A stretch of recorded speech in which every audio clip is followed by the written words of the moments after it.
तो नमस्कार दोस्तों, आज हम बात करने वाले हैं डीएलएड फर्स्ट ईयर का पेपर 5, जिसमें हम बात करेंगे भाषा की समझ तथा आरंभिक भाषा विकास के बारे में। ठीक है, ये मोस्टली जो पेपर है वो आपका लैंग्वेज पे बेस्ड है और ये आपका पूरे 35 नंबर के क्वेश्चन आने वाले हैं। 2 घंटा आपको मिलेगा इसके लिए और बहुत ही कम क्वेश्चन इसमें रहने वाले हैं। तो चलिए स्टार्ट करते हैं। सबसे पहले हम देखते हैं सेक्शन नंबर 1 और इसमें देखते हैं भाषा प्रतीकों की वाचिक व्यवस्था। यहाँ पर हमें स्पष्ट करना है। तो यहाँ पे अगर हम भाषा की बात करें तो भाषा जो है वो एक प्रतीक के रूप में हम देखते हैं। अगर हम मान लीजिए अगर हम बोलते हैं ए फॉर एप्पल, तो एप्पल को हम देख सकते हैं भौतिक रूप में कि अच्छा हाँ देखो ये एप्पल है। लेकिन अगर हम ए की बात करें तो ए का कोई स्वरूप नहीं है, हमने उसे बस एक सिंबल के रूप में दे दिया है।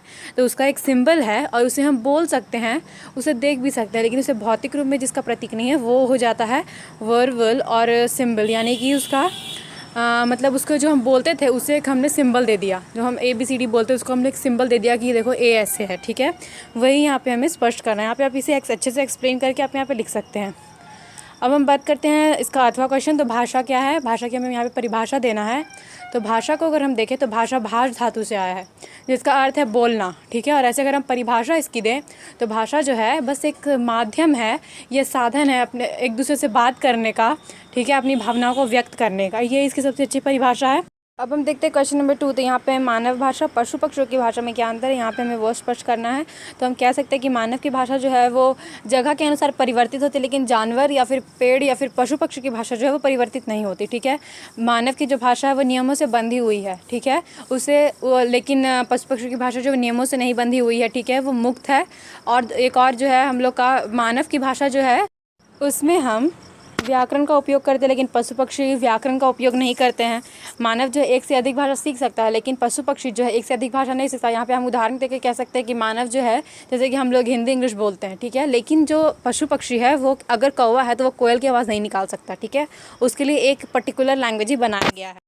अब नेक्स्ट क्वेश्चन, शुरुआती पढ़ना क्या है। यहाँ पे शुरुआती पढ़ने का अर्थ है जब बच्चा पढ़ना नहीं सीखता है और उसके पहले जब वो पढ़ना सीख रहा होता है या फिर जब वो पढ़ने लगता है, थोड़ा चीज़ें पढ़ना शुरू करता है, तो वो उसका शुरुआती पढ़ना कहलाता है। इसमें बच्चा जो है वो कस कस के पढ़ने के लिए से टीचर जो है वो सजेस्ट करते हैं कि वो कस कस के पढ़े ताकि उसका पढ़ना जो है वो हो सके। ठीक है, मतलब पढ़ना सीख सके अच्छे से। अब हम बात करते हैं इसका महत्व के बारे में। तो इसका महत्व ये है कि अगर बच्चा शुरुआती पढ़ने से का यह महत्व है कि बच्चा जो है किसी के गाइड में पढ़ना स्टार्ट करता है, टीचर के गाइडेंस में या फिर पेरेंट्स के गाइडेंस में वो पढ़ना स्टार्ट करता है और उससे इसका जो है वो व्याकरण नहीं, इसका वाचन जो है वो शुद्ध होता है, वो शब्दों का उच्चारण सही से करना सीखता है, आदि इसके महत्व हैं।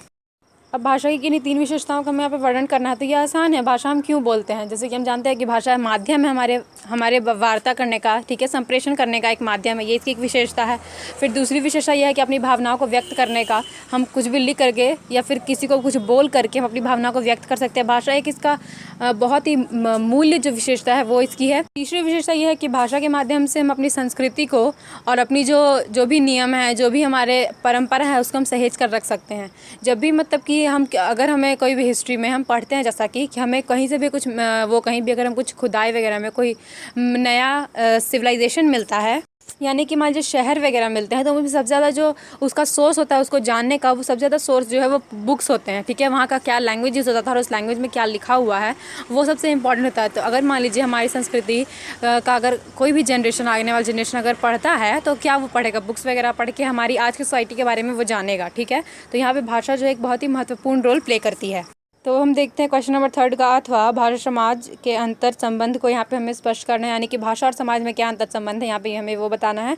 तो देखिए, कोई भी समाज में कोई भी भाषा बोल जाती है तो किसी भी समाज के लोगों को जो है वो एक ही भाषा जोड़ कर रखती है। ठीक है, इसलिए हर देश का एक पर्टिकुलर लैंग्वेज बनाया जाता है ताकि हर व्यक्ति उस लैंग्वेज को फॉलो करे, अपनी बातचीत एक दूसरे से कर सके और समाज में एकजुटता बना के रखे। ठीक है, तो यहाँ पे हम कह सकते हैं कि भाषा जो है वो समाज के लोगों को जोड़ कर रखती है या फिर समाज को जो है जोड़ कर रखती है। अब हम देखते हैं क्वेश्चन नंबर 4, भारतीय संविधान के 8वें अनुच्छेद का क्या महत्व है। तो भाषा के हिसाब से 8वां अनुच्छेद जो है वो बहुत ही महत्वपूर्ण है। तो 8वें अनुच्छेद में जो है भारत की जो राजभाषा है उसके बारे में वर्णन किया गया है, उसकी लिपि क्या है उसके बारे में वर्णन है और संपर्क भाषा क्या है, ये सब के बारे में इसमें दिया हुआ है।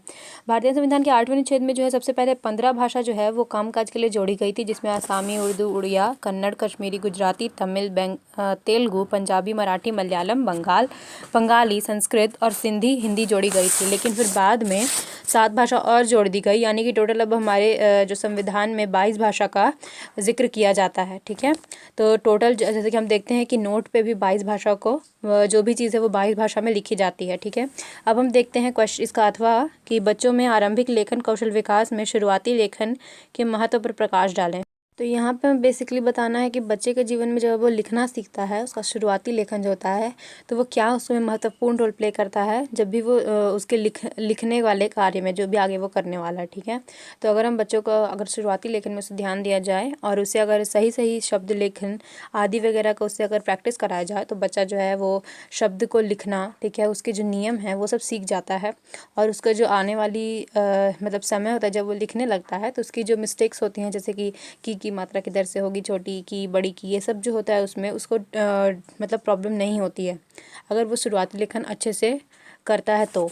अब हम देखते हैं क्वेश्चन नंबर 5, भाषा अर्जन और सीखने में क्या अंतर है। तो देखिए, भाषा अर्जन कहने का अर्थ है यहाँ पे जो भाषा हम अपने आप सीख जाते हैं, और भाषा सीखने का अर्थ है यानी कि जो हमें किसी के माध्यम से सिखाई जाती है, ठीक है। भाषा अर्जन में वो भाषा आती है जो हमारी मातृभाषा होती है, जिसके सिखाने के लिए हमें कुछ पढ़ना नहीं पड़ा वो, और फिर सीखना हो गया जो हमारी सेकेंड लैंग्वेज या फिर थर्ड लैंग्वेज जो है वो जो हम विद्यालय में सीखते हैं।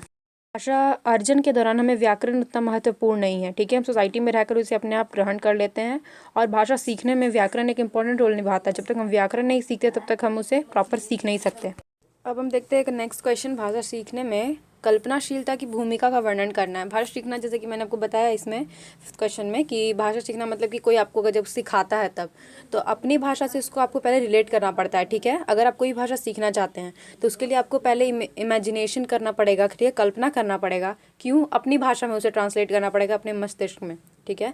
तो एक इमेजिनेशन पावर डेवलप करना पड़ता है उसके लिए, कोई भी भाषा सीखने के लिए।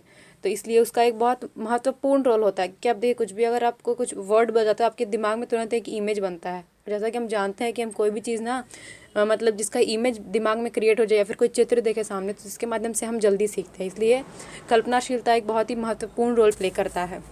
अब हम आते हैं सेक्शन बी में और देखते हैं क्वेश्चन नंबर 6 जो आपका 10 नंबर का रहने वाला है। तो यहाँ पे आपको बताना है कि स्कीनर के अनुसार बच्चे भाषा कैसे सीखते हैं। तो यहाँ पे हम पहले स्कीनर के बारे में बताएंगे, जिनका पूरा नाम BF स्कीनर है, और ये एक व्यवहारवादी थे। इनका कहना था कि भाषा का विकास जो है बच्चे में वो पर्यावरण से होता है, ठीक है। उसमें भी एक प्रक्रिया चलती है जिसमें सबसे पहले होता है उदयपन, फिर प्रतिक्रिया, और उसके बाद पूर्ण बलन। उदयपन में कहते हैं ये कि बच्चा है ना कुछ भी पहले देखता है, ठीक है, फिर अपनी प्रतिक्रिया देता है। उसके बाद उसको पूर्ण बलन यानी कि बच्चा यह जानना चाहता है कि उसकी क्या प्रतिक्रिया सही है या गलत, मतलब लोग उस पर क्या रिस्पॉन्स कर रहे हैं। उससे बच्चा हर चीज़ सीखता है कि अच्छा हाँ ये चीज़ सही है, ये चीज़ गलत है, हमको क्या बोलना चाहिए क्या नहीं बोलना चाहिए, ठीक है।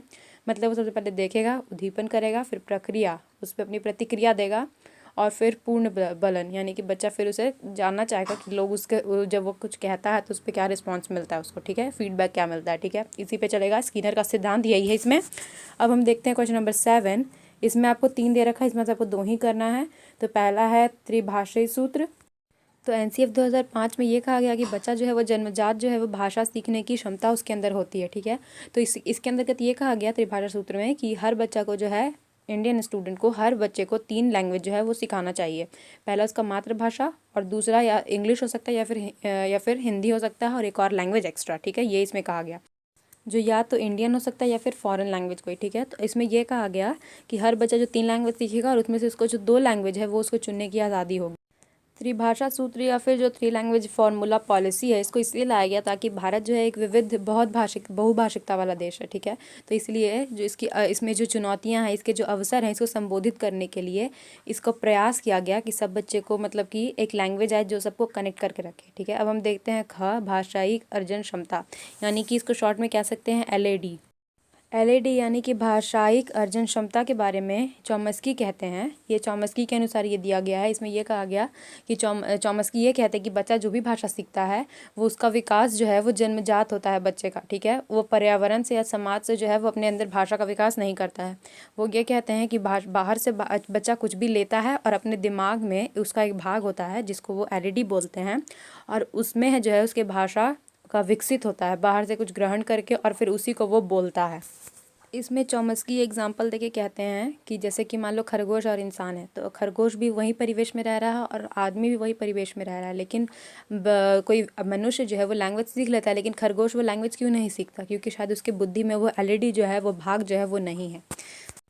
तो इसलिए यहाँ पे चौमस्की का कहना है कि बच्चा जो है वो कुछ उसका जो है उस दिमाग में ही कुछ ऐसा मशीन जो एलईडी जिसको संबोधित करते हैं वो उस तरह का एक भाग होता है जिसकी भाषा सीखने में मदद करता है और वही उसी के कारण उसके अंदर भाषा का विकास होता है।